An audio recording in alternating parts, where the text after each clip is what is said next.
episode 9 of 20, choosing real-world problems for project-based learning units. Can your sophomores cure global poverty? Unlikely, right? We've been working on it for a real long time. There's a lot of factors in play. It's unlikely. But could they make a dent globally or maybe locally? Could they support someone that's doing the work?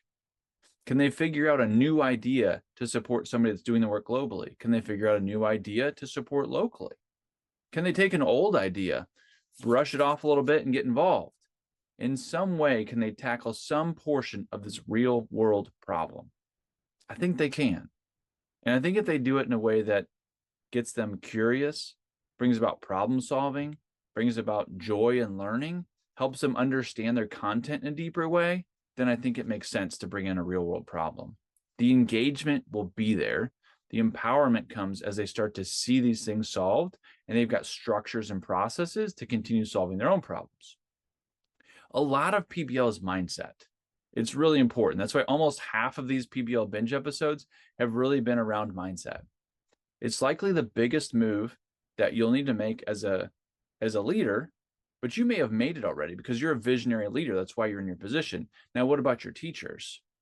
Many of us grew up in a traditional system of education for our entire educational careers, right? Like I was sitting in rows in high school. I did really well there. So I went to go be a teacher where I sat in rows again, and I did really well there. This works for me. So why wouldn't it work for others? Well, things are different, right? So we've got some mindset work to do because we're pretty stuck in our ways. Even if we wouldn't consciously say that, unconsciously, this is how a lot of us have learned. So we're always going to have mindset work to do. It's time to jump into some of the PBL moves, though. So we've been doing a lot of mindset work, but now we're going to move into some very specific PBL moves to help you get this PBL vision in line so you can see what your teachers are going to start going through. And the real world problem is one that you've really got to, I don't know if harp on is or bring the vision about, have that standard of real world problem solving, because that's where the true engagement is. That's where the true employability skills are. If you start doing scenarios, it's not going to be the same work. So I think every administrator can help their staff choose real world problems to solve these three big ideas. The big idea number one is we have to understand the value of connecting projects to local or global challenges for the relevance. Everybody knows at the very beginning if this project is going to be relevant or not. Is it going to be real world or not? And it makes a huge difference in that classroom spot. So what's your job? The administrator's role is you're going to shift to support teachers in connecting their core standards to authentic problems. Like, what's your professional development going to look like? What are your resources going to look like? Where are they going to have time to collaborate with their colleagues to ensure that teachers are building capacity to see their classrooms in the context of the outside world? They've never been asked to do that before. How does this actually relate to the real world? In fact, a lot of times we kind of ostracize that question, even like, why are kids asking, why do I have to learn this? When will I ever use this? I think it's a super important question. If you were in a professional development or a conference for 3 days or 184 days, you'd certainly want to know why you were there and how this would apply to your life. It's a super legitimate question. And I don't think we should shy away from it anymore. In fact, I think your teachers are the best people to answer that question because they've got the content knowledge that most of us don't have. And then they've also got the ways that those connect to the real world. Maybe it's been through a course that they took in college, if it's a history class, or maybe they had a great professor in math that showed them this is how calculus applies to the real world. They're the closest one to this work.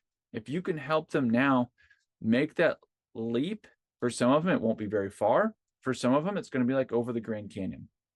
So transition to teaching teachers. Like they were in the business world. They used to be a scientist, and now they're teaching 8th grade science. They've usually got this down, right? I didn't have a real hard time with this because I was an engineer at UPS, Fortune 50 company, and now I'm teaching 8th grade English. Now I left a lot of math credits on the table, but I could definitely see where the writing and technical writing, speaking, argumentative writing, how they all fit into the real world because I've been a part of it. Some of your teachers have not. They're going to need a little extra help in connecting those things, but The phrasing I like to use is that they're the best person to bring real world application to these content standards because they know the content standards, right? So they do need to know the content standards, right? So if you haven't done power standards work in your school or your district, highly recommend that. As you start to bring out the power standards in every content area, it helps your teachers become experts in those standards that are most powerful. And now you're connecting those 10 power standards to the real world. Just put them up on the board, have that PLC, give them time to collaborate to say, here are our power standards. Where do these come about in the real world? And the connections are there, but they are going to need some scaffolding, some time. Okay, that's where you're going to come in because you've got to help them with that. It's a mindset shift, but it's also a procedural PBL piece, right? If those content standards don't connect to a real world problem, they're gonna have issues, right? You're gonna have, and when I say issues, is it hard to connect your standards to a real world problem and then have an instructional model for that? It is. Like PBL is not the easier route, but it is the route that gives you engagement and empowerment. Now, you have to pick your hard because you want the hard on the planning side of things and the creation side, or do you want your hard on the other side where you've got 28 kids that are not engaged and they're apathetic and they know that the work doesn't matter? That's hard, right? That's a really hard classroom. Anxiety, overwhelm, we see that all the time. Turnover, right? So which side are you going to pick the hard?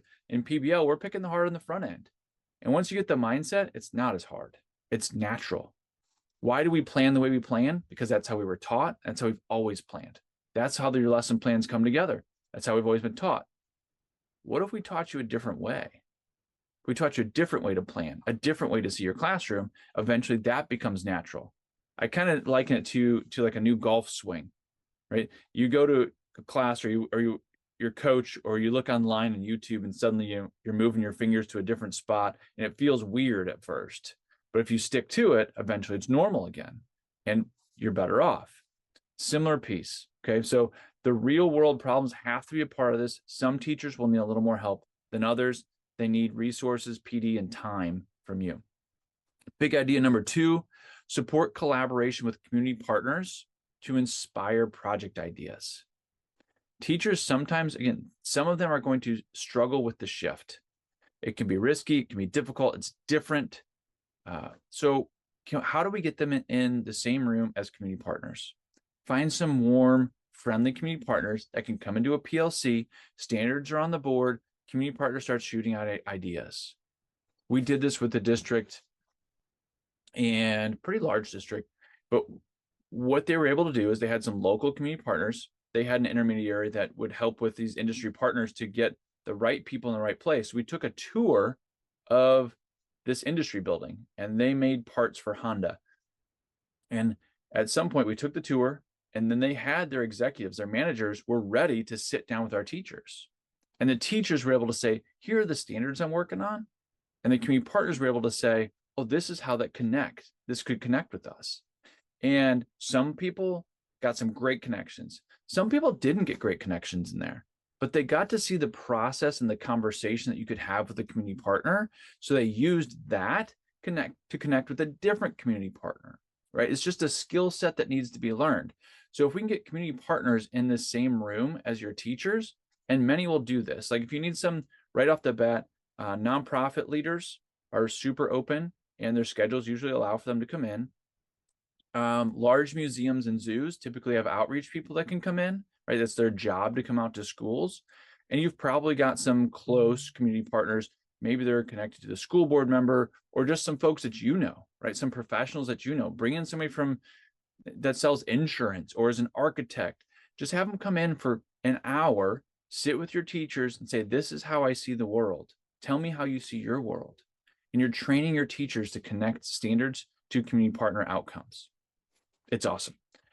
Big idea number 3, create driving questions that ignite curiosity and critical thinking among your staff.